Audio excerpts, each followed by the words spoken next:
I know that it takes a lot to come out on a Wednesday night, to leave t-ball practice, to hop on an airplane. We have people here that flew in to be here, that crossed state lines to be here. We have people from Georgia that are here. And I know that everybody here tonight is supposed to be here. Every story that I've heard is somebody that needed this night, and I'm just so grateful that you're here. I also want to thank all of our amazing sponsors that are here tonight and made this event possible. Honest Coffee, TogetHER, and Kennedy and Rowe, and the Fringe team, and Olivia Reed, and Anna Stearns, and Ashley, and the Fitz, I don't know if I said that, but I'm grateful, and Anna Kate. We just thank you so much. And I especially want to thank the Roosevelt team. I came to Megan about 6 weeks ago with this idea to have a women's event and a men's clothing store. Okay? And she said, yes, I want to do this. I want this to be a place where women feel comfortable. And I think that tonight we all can tell you, Megan, this place is just where we need to be. And I think that this whole event has been a reminder to me that community over competition is what Huntsville is all about. And we need to shop local. We need to do less Amazon.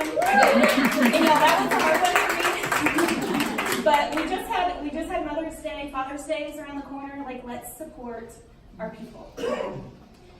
My name's Neely, for those of you that don't know me, and I'm the founder of Wellcats.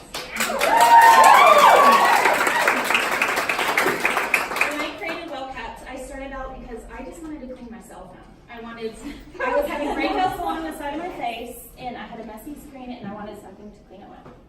And later in the year that we began, I was fortunate enough to win the Leg Up promotion by Spanx. Sarah Blakely, the founder of Spanx, she got her leg up from Oprah, and she wanted to give other entrepreneurs a leg up. So she selected Wellcats as the must-have stocking stuffer of 2012.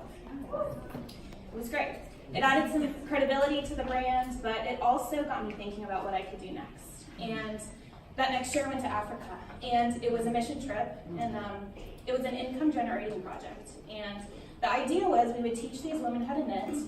They would generate income, they would invest in their children, they would invest in education, and that would trickle down to generations.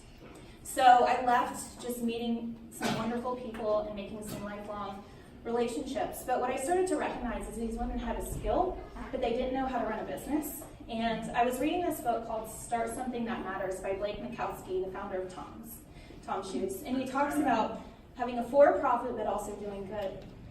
And I started to think, what if we designed a Wellcats pattern that gave back to the community and invested in business startup education for these women. So to date, we have funded 150 women for business startup education in Kenya. It's really been great.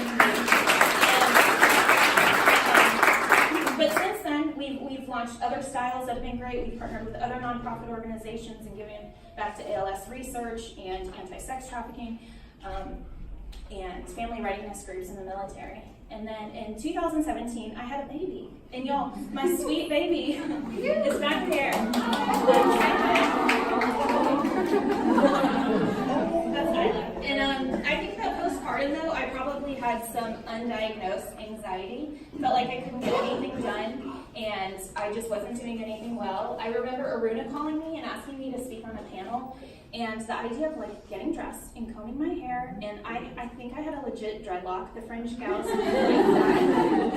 But I just was like, I cannot do it. And it took me some time to just feel like a human again. And last year I got to a point in my business where I just felt like I wasn't doing anything well. I was probably a little burnt out, and I wanted to sell my blessing. Felt like a burden. So I thankfully started spending some more time with my good friend Catherine Scott, powerhouse entrepreneur. And we went to a women's conference in the fall, and it was all about just pouring into yourself and starting out with a morning routine and having an intentional day. And I left just feeling just more inspired and encouraged. And then in January this year, I went to my husband and said, I need to go on a solo retreat. I need you to take care of the baby. I'm going to drive to Nashville and focus on my business. And I started thinking about what worked and what didn't work and my oops moments and how I handled those. And then I was reading this book called Do What You Love by Dana Spinola, the founder of Fabric Boutiques. And she was actually my first customer, which was cool. So this book, it talks about your passion and your purpose. And your passion, that's what fuels you. And for me, in Well Kept, it's creating a product and bringing it to life. And it's wipes. I'm passionate about wipes. I know it sounds weird, but I go to wipe conferences. But my purpose, I feel like that's what fuels the world. And for Well Kept, our purpose is giving back, and I think it's teaching people to be better givers and better gifters, and it's impacting women. So there's something magical that happens when those two overlap and you start operating in your sweet spot. And I felt like coming out of that retreat, I wanted to do something community related this year. I wanted to give back. And I went to my sister-in-law, Lindsay, who is the co-executive director of To Write Love in Our Arms. And To Write Love is an amazing nonprofit you're gonna hear more about. But I thought, I want to do this collaboration, and can we talk about it or can we squash it? And Lindsay said, let's talk about it. And we went to the team, and they have some great merchandise that say things like, you are enough and you matter. And I knew I wanted a statement on the pack. And but I kept thinking, well kept, to be kept well, and this idea to keep, and the past, the present, the future version of it. And I thought, just keep going. And I wanted this to be a conversation starter, and I wanted a businesswoman that was feeling like a failure to pull it out of her desk and say, I cannot quit, I need to keep going. And for my best friend that gets the call that her mother-in-law has breast cancer, and she wants to be her encourager, and she wants to say, you know what, Vicki, you gotta keep going.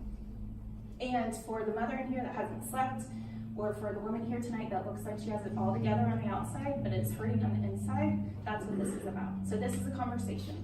This is about a clean screen, but it's also about giving back. And part of the proceeds we'll give back to Write Love in Our Arms. And there's more to the collection that's coming. It's called the Community Collection, but this is a special one that we're launching. So tonight we're gonna have a talk about mental health and about self-care and why it matters. So thank you all for being here.